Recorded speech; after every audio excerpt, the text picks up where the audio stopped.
Cha kwanza ni usajili ambao Azam huwa anafanya hauendani na malengo ambayo anajiwekea. Lakini jambo ambalo naona bado lipo ndani ya uwezo wao Azam FC ni namna ambavyo wamekuwa wakidemand matokeo kwa wachezaji wao. Unajua Azam FC sio kama Yanga na Simba. Yanga na Simba timu isipopata matokeo, mashabiki tu wenyewe wanakuwashia moto kocha na wachezaji wako, kabla hata viongozi waje kuwashia moto. Kwa hiyo ile pressure inafanya juu ya Yanga na Simba wajue kwamba muda wote wanatakiwa kupata matokeo, hata kama siku hiyo hawako kwenye kiwango bora.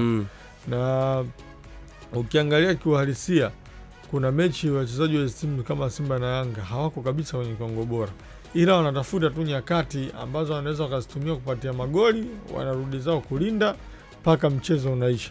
Kwa hiyo kwangu mimi naamini Azam FC sehemu nyingine wanataka kurekebisha ni katika namna ambavyo wachezaji wake wanakuwa treated linapokuja swala matokeo.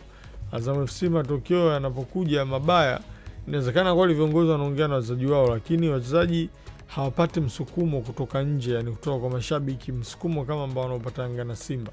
Kwa hiyo inawezekana msukumo kutoka kwa mashabiki usiwe kama ule, kwa maana ya kuwa na mashabiki 90,000 wanakuzomea kisa wamefungwa.